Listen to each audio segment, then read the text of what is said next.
Bonsoir à tous, il est 17h58, donc je propose qu'on attende encore 2-3 minutes avant de commencer. Mais merci déjà à ceux qui sont connectés.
Voilà, rebonsoir à tous ceux que je n'avais pas encore salués qui nous ont rejoints entre-temps. Merci d'abord pour le temps que vous consacrez ou que vous allez consacrer à ce webinaire, mais je pense qu'il est important et c'est aussi une réponse à l'enquête à laquelle beaucoup d'entre vous ont participé. Mais d'abord et avant tout, bien évidemment, on espère que vous êtes dans la meilleure santé possible, vous, vos proches, et que cette foutue crise va nous quitter un jour, le plus tôt possible, on l'espère. Mais en tout cas, si une chose est certaine, c'est que il y a la santé et elle est primordiale. Mais si on regarde évidemment notre petit microcosme du monde du hockey, il est évident qu'on est très largement impacté, que vous êtes très largement impacté par cette crise. Et c'est aussi un petit peu la raison pour laquelle je veux dire qu'on est à vos côtés. On essaye de vous soutenir au maximum, de relayer vos doléances, celles qu'on a aussi nous-mêmes détectées vis-à-vis des stakeholders, vis-à-vis du monde politique.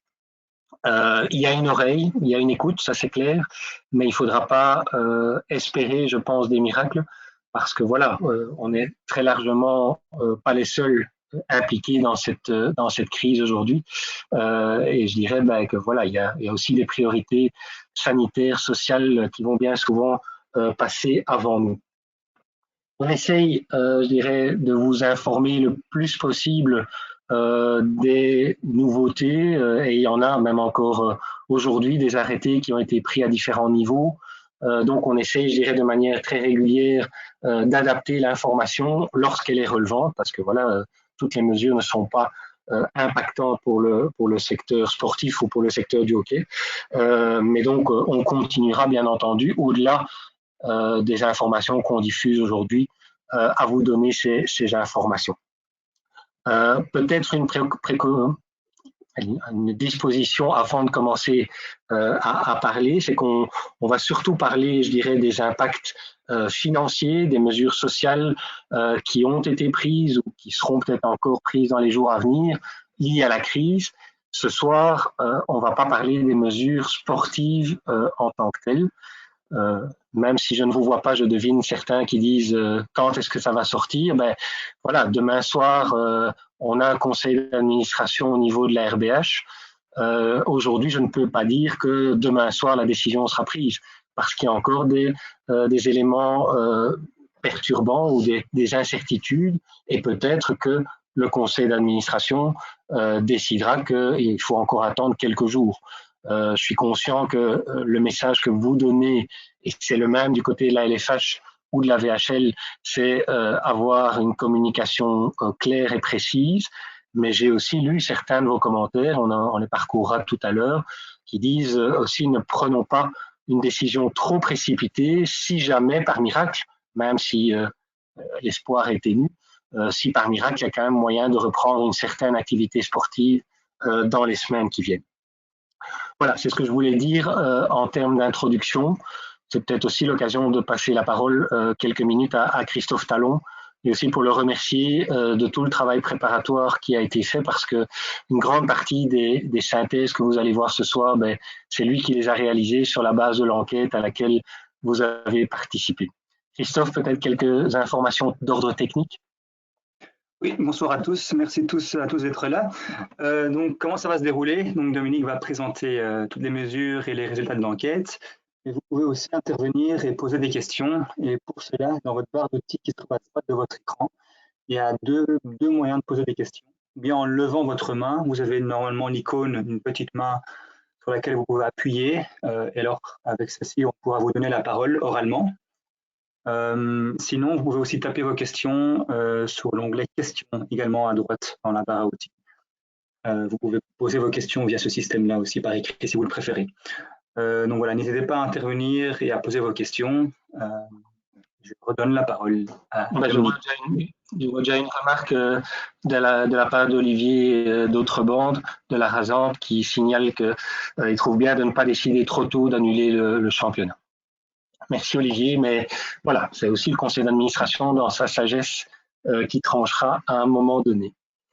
Voilà, pour ce soir, on a 4, si maintenant mes slides veulent bien avancer, bizarre qu'ils ne veulent pas avancer, voilà. On a 4 points qu'on voudrait parcourir avec vous. Un rapide rappel, parce que je pense que la plupart des mesures maintenant sont évidemment connues de votre part, des mesures d'urgence qui ont été décidées par les pouvoirs publics, mais peut-être quand même encore quelques précisions toutes récentes. Également, un rappel des mesures d'accompagnement d'ordre financier qui ont été communiquées par la fédération il y a quand même quelques jours. Et surtout aussi parcourir les résultats et une analyse plus détaillée de l'enquête à laquelle vous avez participé. Alors, en termes de mesures d'urgence des pouvoirs publics, elles sont de 3 ordres pour vous en tant que club, pour vos travailleurs salariés lorsque vous en avez, et pour vos travailleurs indépendants également lorsque vous en avez. Je pense que les pouvoirs publics ont pris quand même des mesures pour tenter d'aider les entreprises en général et aussi le secteur non marchand, les ASBL, dont les clubs sportifs en particulier. Ils ont pris ces mesures, que ce soit en termes d'ONSS, puisque des délais de paiement sont acceptés. Certains dossiers pour les entreprises vraiment en difficulté vont pouvoir être introduits peut-être pour réduire certaines majorations ou des délais encore rallongés en termes d'ONSS. Un peu la même situation pour la TVA, puisque au niveau de la TVA, on accepte un report en termes de versement de TVA, mais il y a aussi toute une procédure d'accélération pour ceux qui sont en crédit de TVA et donc pour avoir une restitution financière plus rapide. Et un peu aussi du même niveau que l'ONSS et la TVA, le précompte professionnel, il y a un report des versements qui a été admis. Ces informations-là, comme les autres d'ailleurs sur ce slide, vous les avez retrouvées dans la note qu'on a publiée, je pense, le week-end dernier, une synthèse qui vous donnait aussi des liens vers soit les organismes publics qui traitent de ce genre de dossiers, soit vers des références qui ont été publiées récemment. Un point peut-être plus douteux, c'est cette fameuse prime de nuisance uniquement applicable à Bruxelles pour l'instant. La Wallonie n'est pas concernée. L'AISF a publié aujourd'hui un commentaire complémentaire. Je dirais, je pense qu'il est initié un petit peu de notre part parce qu'il y a l'un ou l'autre club qui m'a fait la remarque. Est-on sûr que cette prime, c'est une prime de 4 000 euros, pourrait être applicable aux clubs sportifs? Si oui, dans un premier temps, on avait dit on donne une aide au monde sportif en général. Il faut bien constater aujourd'hui qu'on fait plutôt machine arrière parce qu'en fait, donc les entreprises sont regroupées sous différents codes NACE. C'est un code européen qui classifie les entreprises selon leur type d'activité. Et dans ce code NACE, il y a des sous-codes. Et donc, le code NACE 93 qui s'applique à l'ensemble du monde sportif a lui-même des sous-codes en fonction de la spécificité des activités. Et malheureusement, aujourd'hui, les clubs sportifs, sous forme d'ASBL en tout cas, ne sont pas concernés par cette prime. Pourquoi? Parce qu'aujourd'hui, on vise essentiellement une activité à but commercial ou à but économique. Et donc là, l'AISF essaye de sensibiliser le monde politique pour qu'il y ait une extension aux clubs sportifs qui sont quand même les premiers, ou en tout cas parmi les premiers touchés par la fermeture complète des activités, tout comme également, mais sans beaucoup d'espoir, ils m'ont dit, d'essayer d'avoir une extension au niveau de la Wallonie, où là, il n'y avait même pas du tout d'accès au monde sportif à cette prime de fermeture. Pour les travailleurs salariés, c'est bien évidemment la mesure dont on parle tout le temps ou qu'on lit à de nombreuses reprises du chômage économique. On verra tout de suite dans vos résultats que cette mesure a été largement déjà utilisée, que ce soit à temps complet ou à temps partiel, et c'est essentiellement à temps partiel que la mesure est aujourd'hui utilisée. C'est une mesure évidemment qui existait précédemment, mais dont la procédure a été très largement simplifiée pour permettre justement une mise en chômage économique la plus rapide possible et la plus simple possible, que ce soit pour l'employeur ou pour le travailleur, puisqu'évidemment, je rappelle que cette mesure n'est applicable que pour les travailleurs salariés. Au niveau des indépendants, et il y en a énormément évidemment dans le monde sportif et dans le monde du hockey en particulier, il y a deux types de mesures. C'est soit pour l'indépendant une demande de report du paiement de ses cotisations, voire même une demande de dispense pour évidemment pour les indépendants qui peuvent prouver une perte de revenus, une perte d'activité ou une mise en difficulté, ce qui à mon avis ne sera pas très difficile à partir du moment où il n'y a plus du tout d'activité. Et il y a aussi une indemnisation qui existe, qu'on appelle le droit passerelle, qui est limité aux indépendants qui sont en activité principale, donc pas les indépendants en activité complémentaire, et aussi en cas d'arrêt complet des activités, et non pas donc en cas d'arrêt partiel, parce qu'il y en a encore certains qui maintiennent encore une certaine activité, même dans les clubs de hockey. Donc ça, c'est un rapide rappel des mesures au niveau des pouvoirs publics. Dominique, au niveau de la fédération. Dominique? Oui, pardon. Il y a une question de Ricardo. Ricardo, je vais te laisser la parole. Voilà, normalement, tu peux te parler, poser ta question, Ricardo. Oui, en fait, Ricardo Stevadoni, je suis le trésorier du Royal Alluvier Hockey Club. Bonsoir à tous. Bonsoir, Ricardo. Bonsoir. Bonsoir, Dominique. En fait, il y a aussi des mesures qui sont prises pour les indépendants complémentaires, mais avec des restrictions un peu contraignantes. Il s'agit des indépendants complémentaires qui cotisent au minimum comme un indépendant principal.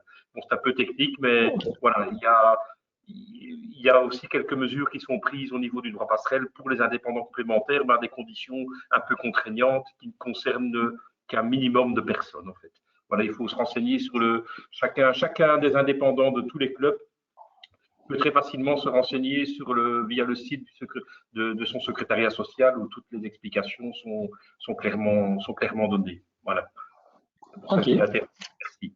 Merci pour cette précision parce que c'est vrai que voilà, on maîtrise pas toutes les finesses de ces réglementations qu'on n'applique pas nécessairement tous les jours non plus. Donc, c'est aussi ça le partage, je pense, des bonnes pratiques qui peuvent aider tout le monde.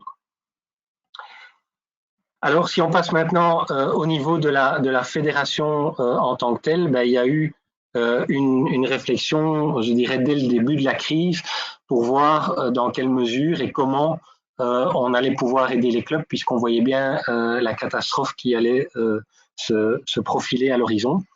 Et donc, au niveau de la fédération, je pense quand même important aussi de vous signaler qu'il y a bien entendu la communication qu'on vous a faite avant-hier par rapport aux mesures d'accompagnement d'ordre financier, mais il y a aussi au niveau de la Ligue elle-même des questions d'ordre financier qui se sont rapidement posées. La première, c'est déjà de revoir le budget que vous n'avez même pas encore approuvé puisque l'Assemblée générale du 17 mars a été reportée, mais déjà de revoir ce budget puisque tant en termes de recettes, il y en a certaines qui allaient disparaître du jour au lendemain, qu'en termes aussi probablement de dépenses, du fait de l'arrêt ou de la mise en stand-by de plusieurs projets, nos perspectives budgétaires devaient être revues. On a fait cet exercice au niveau des 3 entités pour évidemment avoir une vue globale avec notre trésorier, Michel Minet, donc pour la Ligue francophone. La bonne nouvelle ou la moins mauvaise, puisqu'il faut bien parler comme ça aujourd'hui, c'est que malgré la crise, au niveau de la Ligue, le budget global n'est pas en danger. Il est évidemment, et il va encore plus que jamais être nécessaire de faire un suivi très étroit des dépenses et des recettes, mais globalement, même en diminuant, par exemple, certains subsides qui étaient encore aujourd'hui en discussion avec les autorités, ou en diminuant certains projets, je pense par exemple à des projets comme OK to School, qui par définition sont en stand-by et seront en stand-by fort probablement jusqu'au début de l'année prochaine ou de l'année scolaire prochaine. Globalement, le budget est en maîtrise. Là où, par exemple, au niveau de la RBH, il y a peut-être plus de difficultés, ne fût-ce que, par exemple, par la perte des recettes qui étaient envisagées au niveau de la Pro League, qui est totalement entre parenthèses pour l'instant. Deuxième point, au niveau de la fédération, et ça fait directement le lien avec les mesures d'accompagnement qu'on a proposées, on va devoir faire appel à un straight loan, donc un crédit bancaire, si je peux l'appeler ainsi, chez Belfus, tant pour la LFH que la VHL et la RBH, pour couvrir des mois durant lesquels les recettes vont être moindres. Et donc, c'est évidemment lié aux mesures d'accompagnement financières qu'on vous a proposées.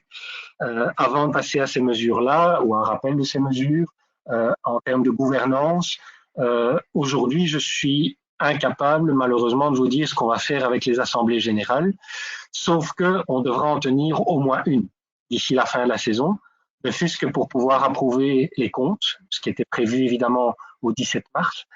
Ça paraît purement formel, mais malgré tout, les comptes, c'est aussi important parce que derrière les comptes, il y a aussi des subsides et des engagements de projet. Et donc, c'est aussi important vis-à-vis notamment de la DEPS, la Fédération Wallonie-Bruxelles, qu'on puisse approuver ces budgets. Mais il y a aussi, bien entendu, les changements de règlement qu'on passe au vote chaque saison et aussi en particulier la réforme des jeunes U14, U19 qui devra à un moment ou à un autre également être mise au vote. Donc aujourd'hui, en termes d'Assemblée générale, c'est difficile de prévoir quoi que ce soit. Est-ce qu'on va encore pouvoir se réunir physiquement ou est-ce qu'on va aussi devoir tenir une Assemblée générale sous forme de webinaire et à distance? Fort probablement, mais je ne peux pas encore le confirmer à ce stade. Ces mesures d'ordre financier, j'y viens, c'était derrière donc les mesures qui ont été décidées, c'était de aussi proposer des mesures uniformes, donc de ne pas faire une distinction, par exemple, entre la taille des clubs, ceux qui payent plus par rapport à ceux qui payent moins, ou de prévoir des délais différents selon certains clubs. Donc, c'était d'avoir une mesure uniforme pour tout le monde. Comme vous pouvez imaginer, et je suppose que tout le monde a lu la presse de ce qui s'est passé dans le monde du football, pas plus tard que hier soir, il y avait 3 solutions qui s'offraient à nous. La réduction pure et simple de certaines cotisations, le report ou l'étalement. On a choisi l'étalement, et on a choisi l'étalement sur la période la plus longue possible, en tout cas celle qui nous paraissait la plus longue possible, c'est-à-dire sur la totalité de la saison 2020-2021. Pourquoi, me direz-vous, on n'a pas pris la voie de la réduction? Si on avait pu, je peux vous assurer qu'on n'aurait pas hésité à le faire, mais on a fait les calculs financiers, et pour une réduction très minime, je parle ici de 3, 4 ou 5 euros par membre, l'impact financier, que ce soit pour la Ligue francophone ou pour la Vlaamse Liga, je peux vous assurer qu'il était impossible à passer, alors que je viens de vous signaler que nos budgets étaient plus ou moins sous contrôle, mais à ce moment-là, on se mettait complètement dans le rouge, avec le risque aussi à ce moment-là que même des projets qu'on fait avec les clubs étaient totalement remis en question. On n'a pas choisi non plus la voie du report en tant que tel, parce que reporter, c'était aussi reporter les problèmes. Donc, on a plutôt travaillé sur l'étalement.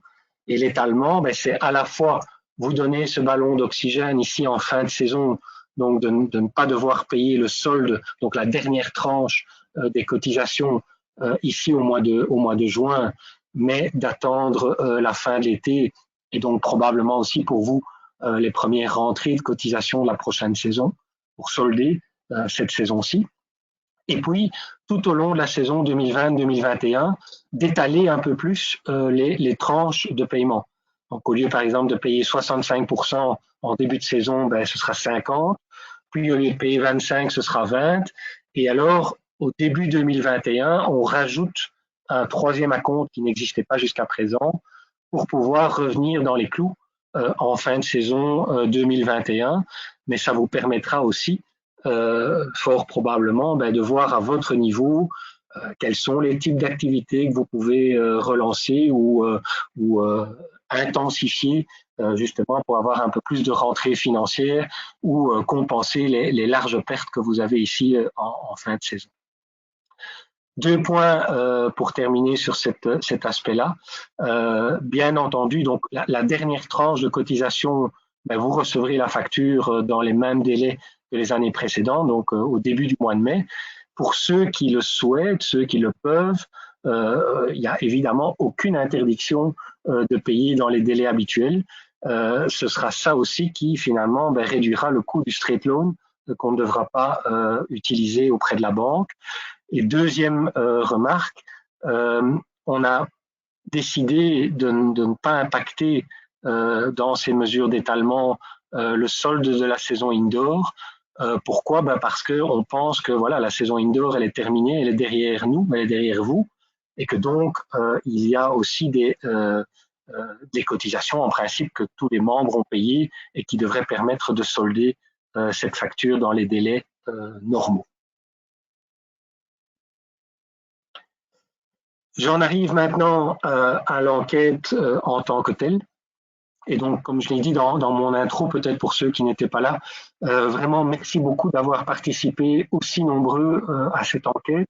Je pense que si vous avez participé aussi nombreux, c'est que ça répondait aussi à une attente et une demande, même non exprimée, mais en tout cas qui montre bien qu'on n'a pas dû renvoyer 3 rappels pour avoir un taux de participation important. Et Christophe Van Dessel a eu exactement le même retour du côté des clubs VHL. Il y a vraiment une participation massive à cette enquête qu'on a voulu anonyme. Donc clairement, nous, on ne sait pas quel club a répondu quelle réponse.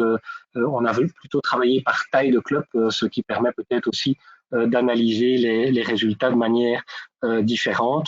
Et donc, peut-être que sur certains points, Christophe ajoutera des commentaires, puisque c'est surtout lui, je dirais, qui a analysé en détail toutes vos réponses.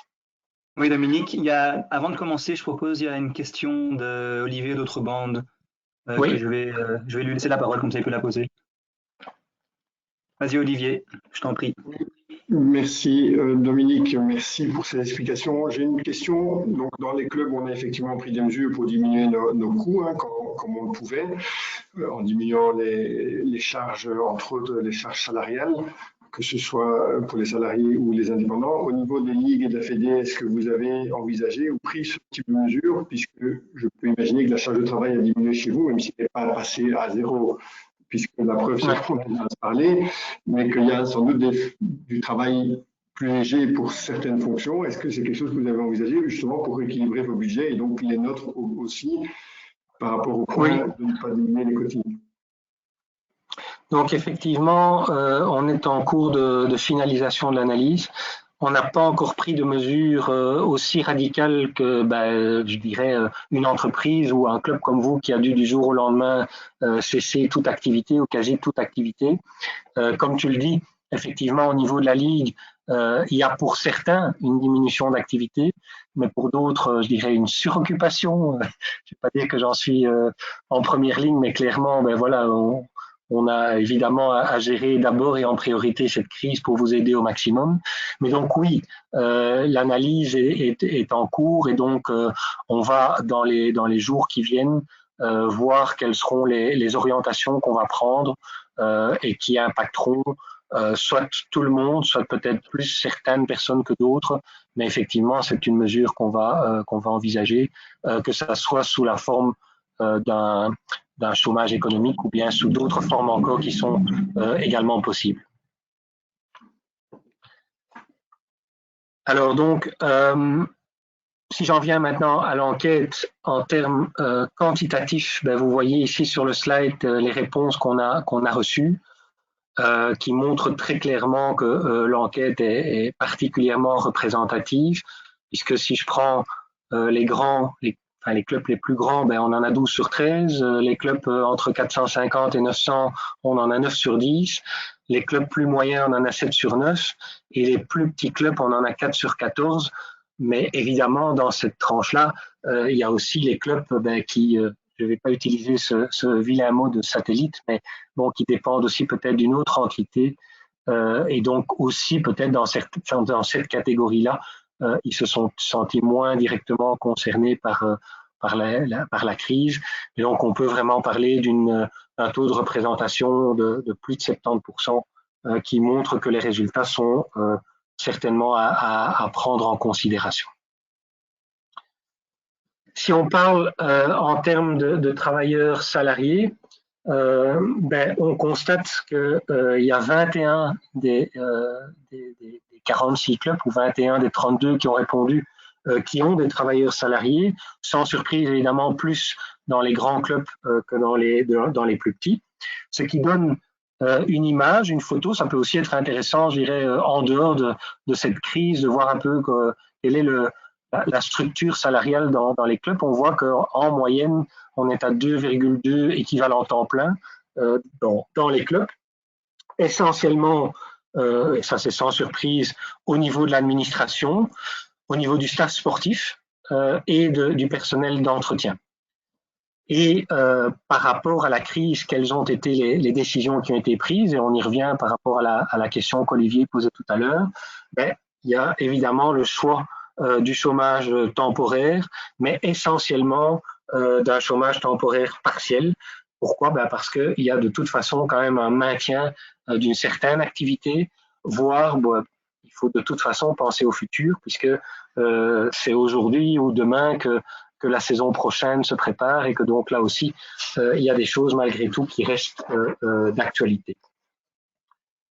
Au niveau des indépendants, là, il y a des indépendants dans 20 clubs qui ont répondu. Là aussi, sans surprise, plus dans les grands clubs que dans les moyens ou dans les plus petits. Et essentiellement, et vraiment avec une écrasante majorité, dans le staff sportif. C'est là qu'on retrouve les indépendants. Une moyenne de 4 indépendants par club, 2,5 à titre principal, 1,5 à titre complémentaire. avec là, dans la réponse à la question qu'est-ce que vous avez fait au niveau des paiements, ben, une majorité sont en arrêt de paiement puisqu'il n'y a plus d'activité. Par contre, et c'est peut-être un petit peu, je dirais, étonnant à notre niveau, mais il y a peut-être des raisons sur papier ou sur le terrain, mais qu'aujourd'hui, finalement, apparemment, peu d'indépendants ont déjà utilisé ou fait appel aux droits passerelles, alors que, bon, voilà, s'ils sont indépendants à titre principal et qui n'ont plus aucune activité, ils ont évidemment droit à ce droit passerelle qui est une forme d'indemnisation. Je ne vais pas dire que c'est l'allocation de chômage de l'indépendant, mais c'est un petit peu ça quand même qui lui permet quand même de subsister pendant les semaines de cette crise. Juste une petite précision par rapport oui. aux résultats ici.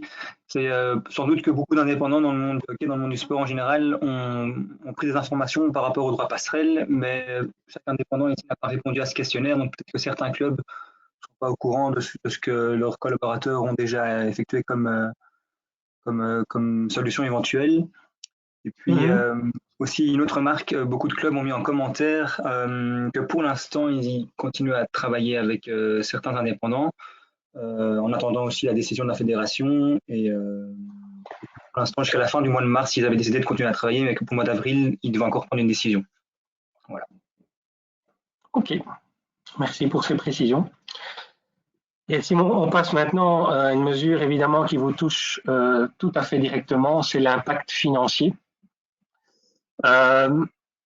J'ai envie de parler du scénario 1, mais je pense que malheureusement, ben, il devient chaque jour un peu plus utopique et donc on est plutôt dans du scénario 2, voire un scénario 1 bis, si on peut reprendre une activité un temps soit peu normal vers la fin du mois de juin, mais ça, on verra vers quoi on va. Mais si on se concentre sur ce scénario 2, ben, vous voyez les dégâts. Vous pouvez évidemment vous projeter par rapport à votre propre situation. J'ai fait un rapide calcul, donc on arrive à peu près une perte de 50 000 € par club en moyenne, si on fait le calcul total entre les petits, les moyens et les grands clubs, avec une variation qui va de quelques centaines d'euros jusqu'à 66 000. C'est évidemment une estimation, hein, c'est un chiffre, j'imagine bien que vous n'avez pas mis à la virgule près les montants auxquels vous seriez impacté. Mais donc, si j'extrapole sur l'ensemble des clubs, on est pas loin de 2 millions de pertes pour l'ensemble des clubs de hockey francophones. Et donc, en extrapolant, on va toucher à peu près entre 4 et 5 millions, je pense, si on prend l'ensemble de la communauté du hockey. C'est un chiffre qui, pour nous, est aussi un chiffre important qu'on pourra peut-être utiliser lorsqu'on est dans des démarches plus politiques ou à signaler aussi à des institutions comme l'ADEPS, la Fédération Wallonie-Bruxelles ou l'AISF.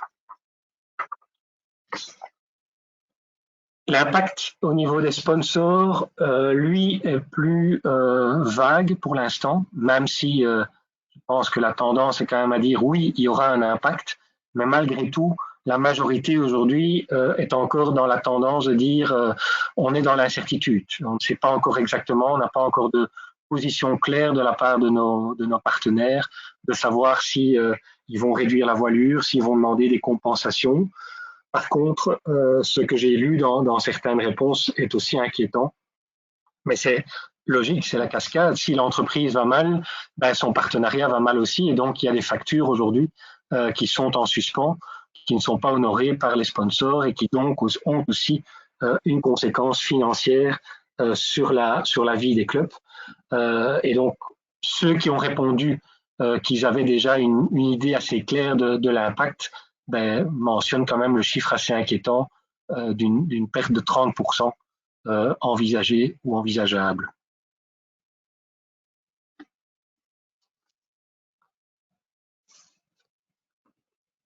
Une question aussi au niveau des emprunts bancaires et qui est liée au slide suivant, qui sera sur les investissements qui étaient prévus ou qui sont encore prévus. Bon, le côté peut-être positif, c'est que une majorité de clubs aujourd'hui ne sont pas liés par un emprunt bancaire. Ça c'est aussi déjà peut-être en soi un ballon d'oxygène de ne pas devoir chaque mois rembourser, même si les autorités et le secteur bancaire ont prévu des possibilités de report. Mais là, effectivement, ce n'est qu'un report. Donc, on ne paye pas maintenant, mais on devra bien payer à un moment donné ou allonger la durée de remboursement.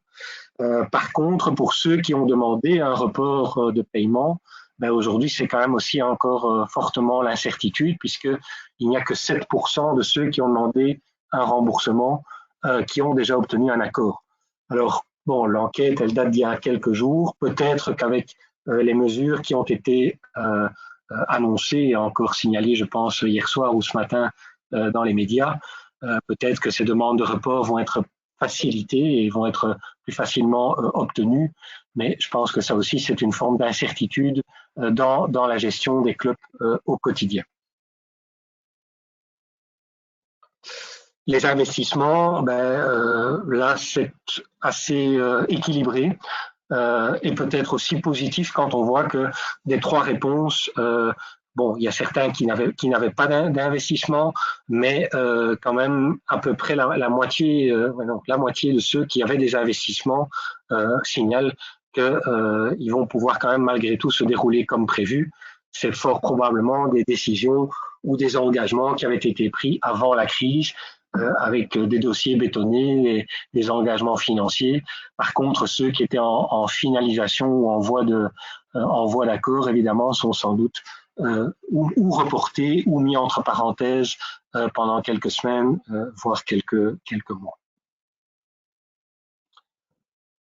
On arrive à une question qui a été, pas dire résolue, parce que c'est juste une communication qu'on a faite, mais il y avait beaucoup de retours du terrain. Certains d'entre vous m'ont interrogé pour dire est-ce que ce serait pas le moment pour la Fédé de nous soutenir pour éviter que certains de nos gentils membres ne viennent frapper à notre porte et demander dès maintenant un remboursement de cotisation pour perte d'opportunités, perte de à peu près un tiers de la saison, hein, puisque les activités sont arrêtées début mars et que souvent elles continuent, pour certains en tout cas jusqu'à fin juin, voire début juillet. Et donc là, avec une écrasante majorité, à part un club, il y avait clairement le besoin de ce message. Je ne sais pas si de votre côté, vous avez déjà eu soit la possibilité de le diffuser, puisque le but, nous, on ne touche pas non plus et on ne peut pas toucher tous les membres individuellement, donc on l'a fait sous forme de newsletter, sous forme de diffusion Facebook et autres réseaux sociaux. Est-ce que vous avez déjà diffusé vous-même ce message ou est-ce que vous avez déjà eu des retours de la part de certains membres? Il ne faut pas répondre maintenant, mais évidemment, nous, ça nous intéresse parce que voilà, ça permet aussi de voir si le message est positivement accueilli dans la communauté, puisque vous nous signalez souvent que malheureusement, le hockeyeur de membre devient souvent un client. Et quand le client n'est pas satisfait ou n'a pas tout son produit, souvent il réclame.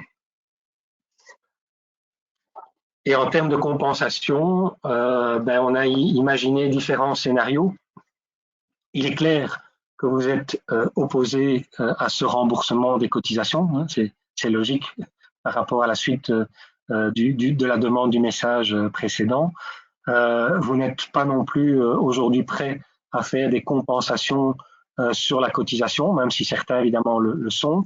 Mais par contre, activités complémentaires, là manifestement, c'est la voie que la majorité des clubs choisissent, que ce soit des activités complémentaires dès que les activités sportives vont pouvoir reprendre, peut-être en été, ou plus probablement tout au long de la saison prochaine. Et là, je pense que nous, en tant que Fédé, on peut aussi vous être d'un support. Bon, ce sera peut-être de l'ordre du symbolique, hein, mais des communications régulières sur la reprise, sur l'enthousiasme, sur la pratique et autres.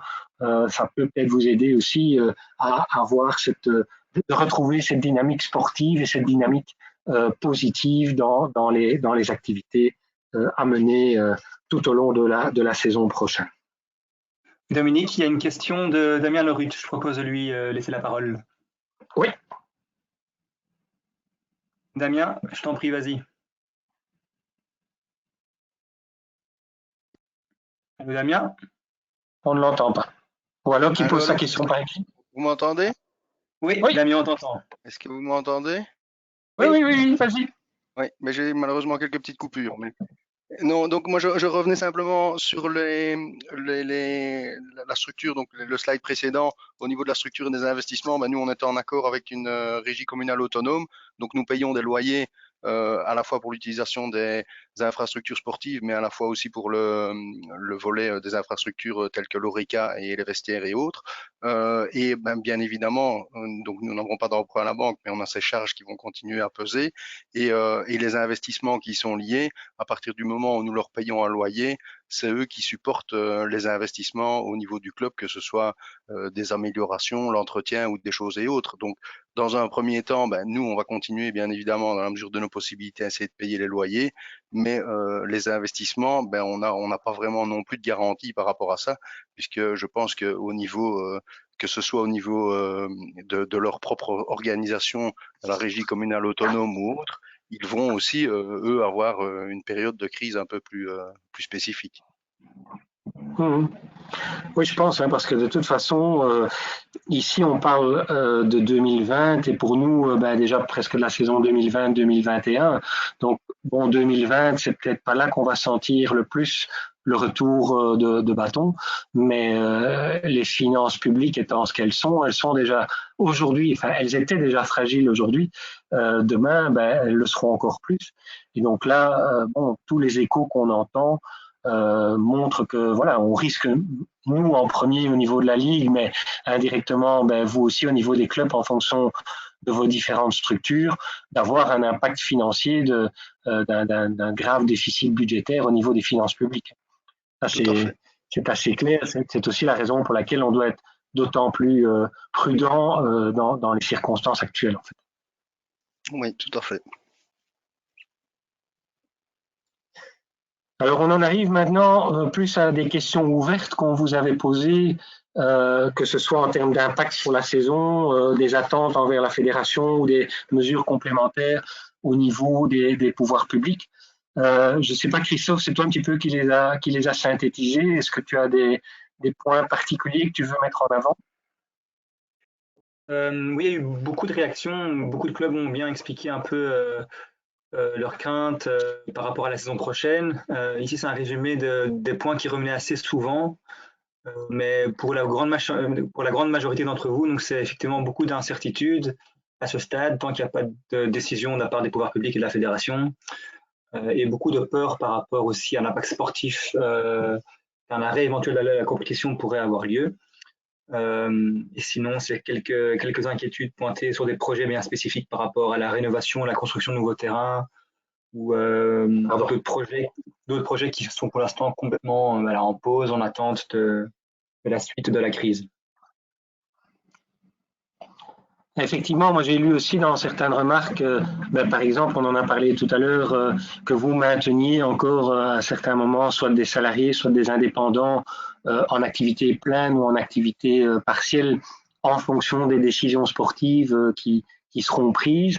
Comme je le disais dans l'intro, le but n'est pas de vous faire lambiner pour le plaisir de vous faire lambiner, mais de voir quand même malgré tout vers quoi on va.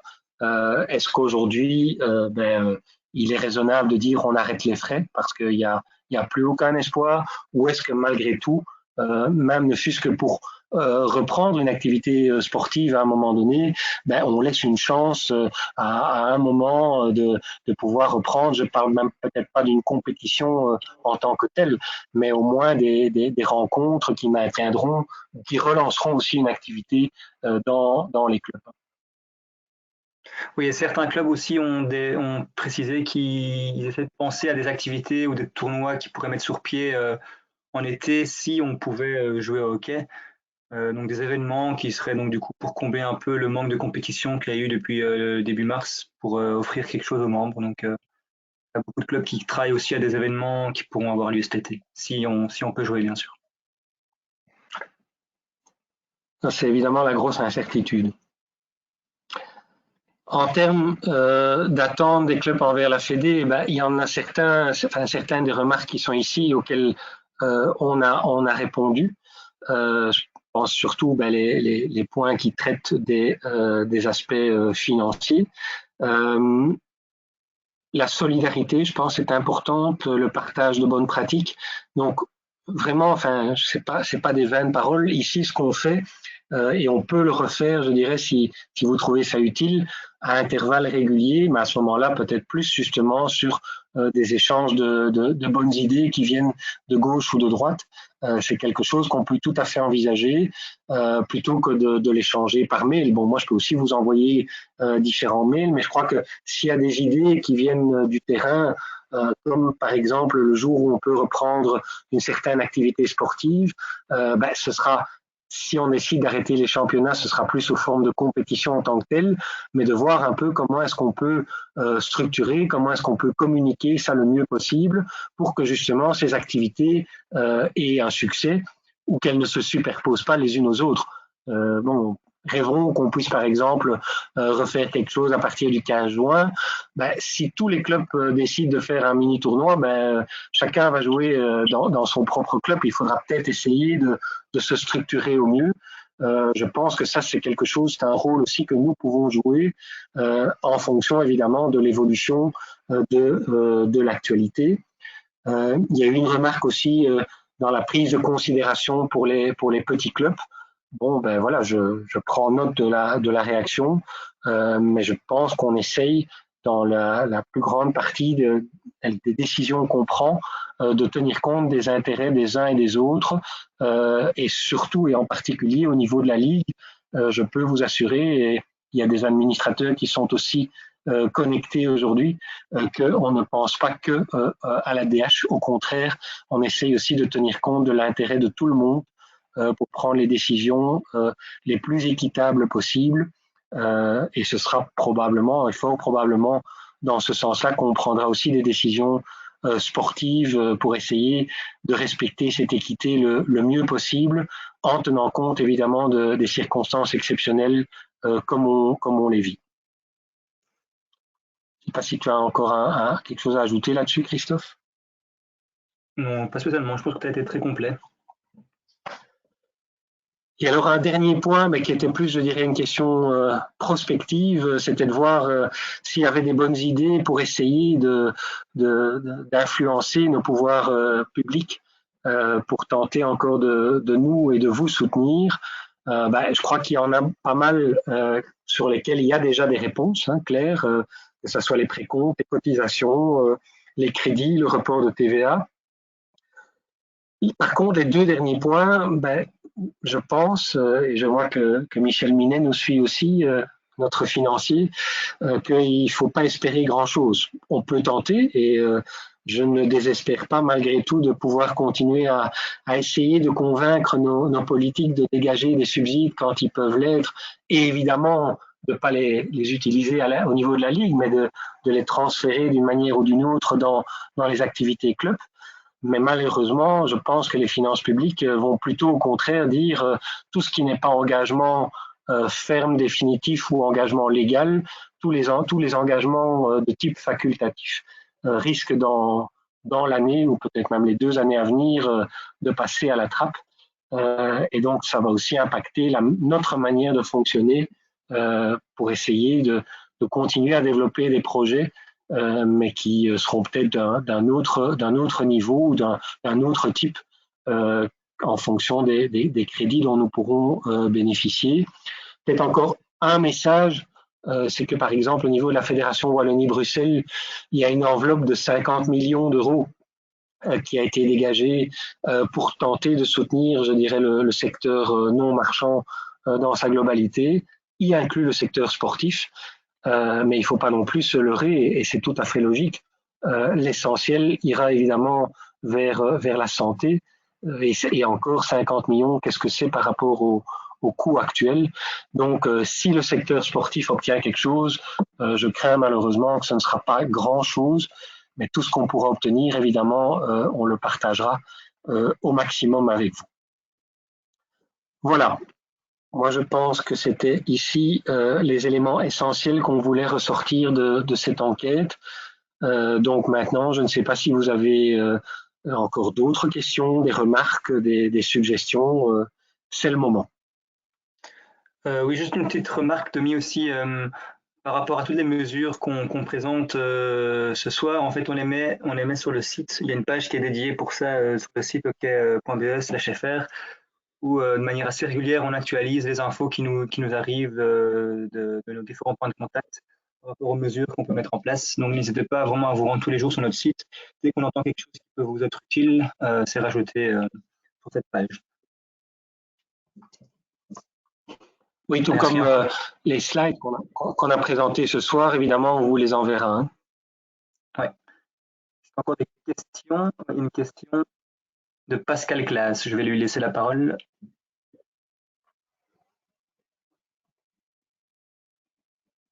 Pascal, je t'en prie, la parole est à toi. Voilà, bonsoir tout le monde. Bon, j'entends attentivement toutes les préoccupations que nous avons tous, elles sont principalement budgétaires et du bon déroulement ou pas de la fin de compétition. Moi, j'avais une question relativement précise. Quand j'analyse les chiffres que vous avez envoyés en préparation des assemblées générales, on voit que le montant qui est alloué aux équipes nationales notamment, puisqu'on parle de plus d'1 million d'euros, aujourd'hui, les équipes nationales ne se déplacent plus. La majorité des gros championnats sont annulés, voire tous. Donc, j'avais deux questions. La première, est-ce que à un moment, on pourrait, nous, Ligue, récupérer une partie des donations qu'on fait à la Fédé, ou est-ce que le budget de l'année prochaine sera largement revu à la baisse au niveau des donations, puisqu'ils auront probablement moins de besoins, alors que dans la projection de budget, elle augmente encore de 24 000 euros. Je ne sais pas si Michel veut répondre, s'il est encore en ligne. Peut-être qu'il ne sait pas. Michel, attends 2 secondes. Michel? Michel, voilà. Tu peux... On m'entend? Oui. Ah voilà. Très simplement, d'abord, n'oublions pas une chose, c'est que le budget qui est alloué aux équipes nationales, c'est d'abord et avant tout un budget qui provient de nos entités subsidiantes. Donc la LFH n'est jamais que le réceptacle du budget pour le sport élite. Et on le retransfère comme tel à la RBH. Donc, sur ce budget-là, il n'y a pas, à ma connaissance, de possibilité de commencer à vouloir faire des arbitrages. Pour le reste, on va évidemment pouvoir faire en sorte de regarder avec la RBH, mais comment Dominique l'a dit précédemment, le gros problème financier que nous avons, c'est a priori au niveau de la RBH, puisqu'il y a un paquet de rentrées qui ne seront pas là dues aux annulations de compétition ou au report de compétition. Et donc, aujourd'hui, franchement, c'est vraiment beaucoup trop tôt que pour pouvoir vous donner des assurances ou vous donner des espoirs sur ce côté-là, parce que j'ai l'impression qu'on n'aura pas de moyens par rapport à ça. Ensuite, l'année 2021, il y aura les JO, il y aura, en tout cas a priori, en espérant surtout qu'il n'y ait pas une deuxième pandémie comme celle qu'on a connue cette année-ci. Et donc, les équipes nationales, elles vont devoir continuer à s'entraîner, continuer à avoir des stages, continuer à avoir l'ensemble des gens qui les entourent. Et donc, tout ça a un coût.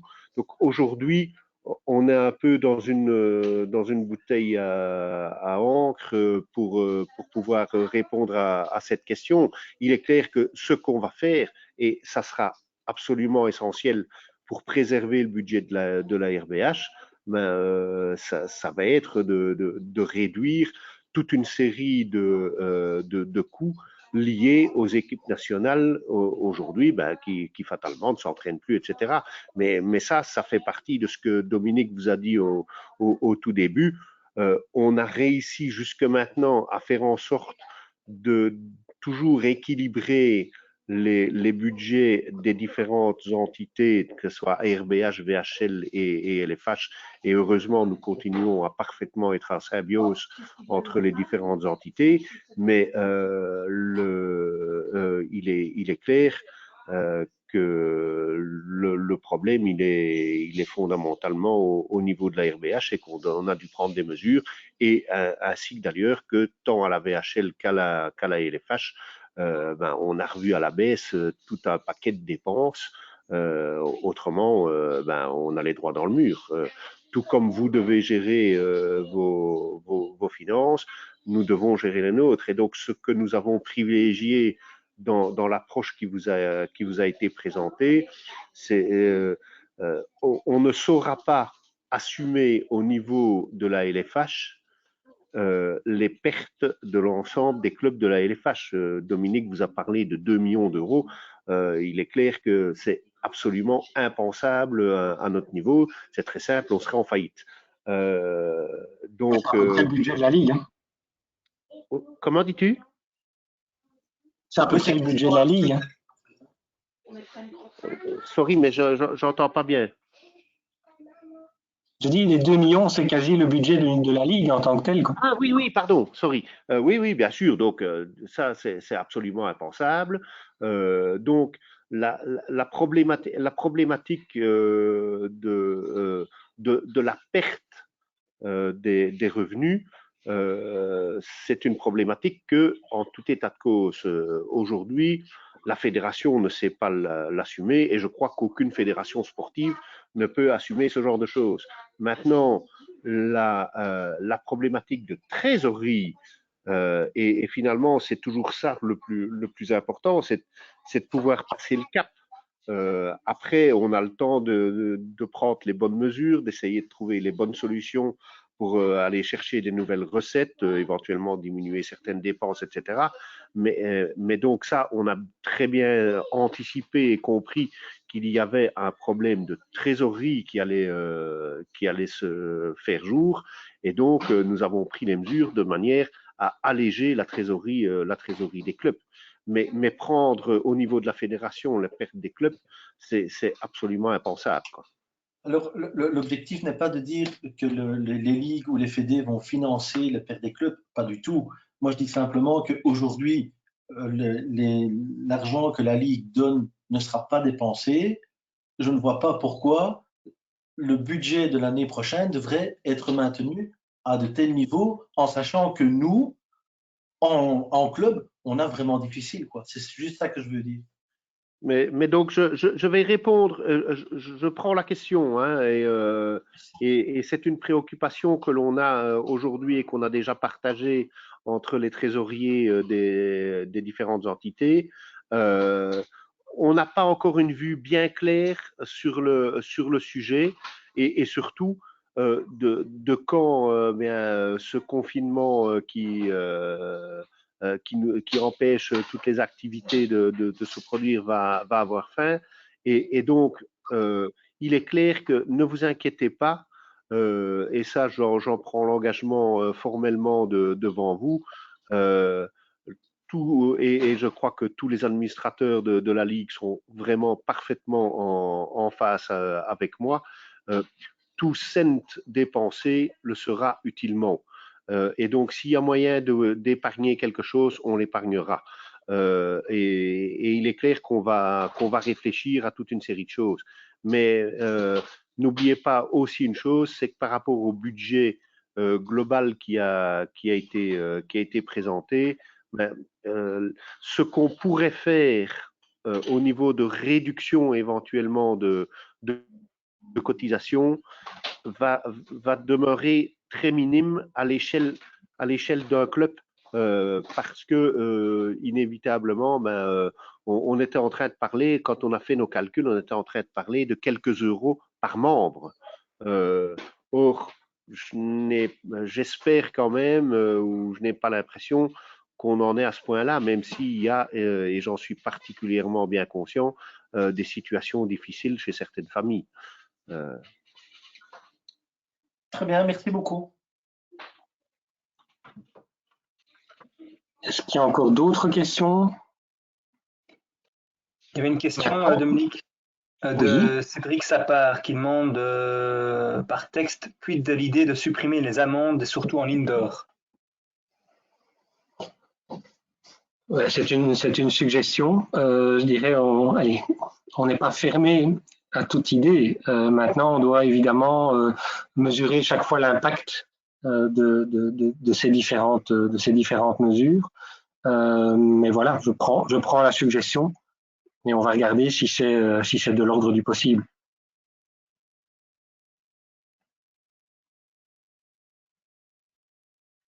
Ok, est-ce qu'il y a encore d'autres questions?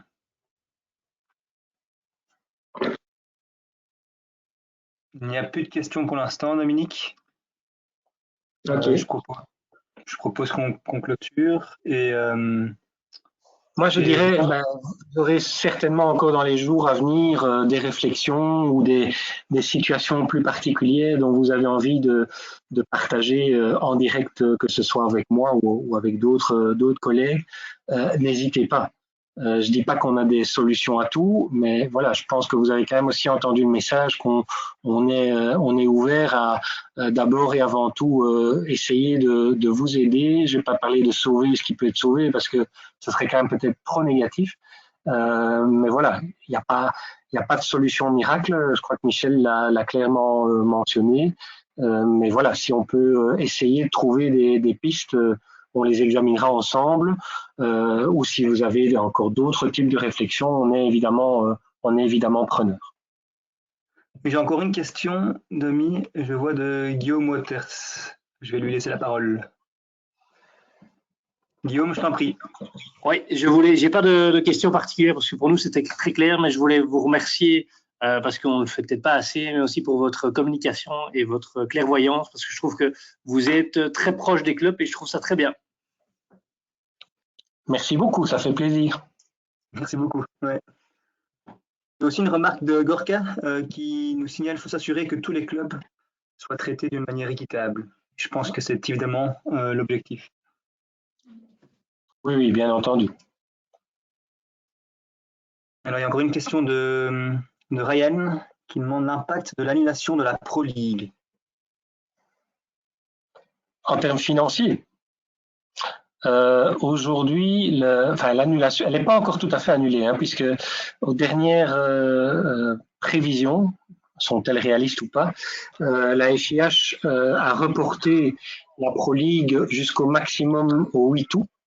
Donc, on ne parle plus du mois de mai, on parle peut-être encore un peu du mois de juin, mais on vise surtout juillet et peut-être le début du mois d'août, puisqu'il n'y a plus de Jeux Olympiques. Évidemment, ça donne un peu de mou. Maintenant, évidemment, il y a une chose, c'est de jouer les rencontres. Autre chose, c'est de savoir dans quelles conditions on va pouvoir les jouer. Et donc, il y aura aussi la question, par exemple, de savoir si ces matchs peuvent se jouer, est-ce qu'ils se joueront avec du public ou à huis clos, sans public. Mais en tout cas, il y a quand même un risque de l'ordre de 100 000 € dans le budget de la RBH actuellement. Et donc, c'est là, comme Michel l'a signalé tout à l'heure, que un des premiers exercices qui a été fait, c'est de voir comment, d'une manière ou d'une autre, ces 100 000 € peuvent être compensés, réduits sur d'autres postes, essentiellement au niveau de la RBH, mais indirectement peut-être aussi au niveau des ligues. Ok, je pense qu'il n'y a plus de questions. Ok, merci beaucoup. Bonne soirée. Portez-vous bien surtout, vous, vos proches. Et à bientôt. Et donc, comme on l'a dit, par mail, par téléphone, comme vous voulez, on peut essayer de répondre à un maximum de vos questions, de vos interrogations. À bientôt. Merci beaucoup. Bonne soirée, merci.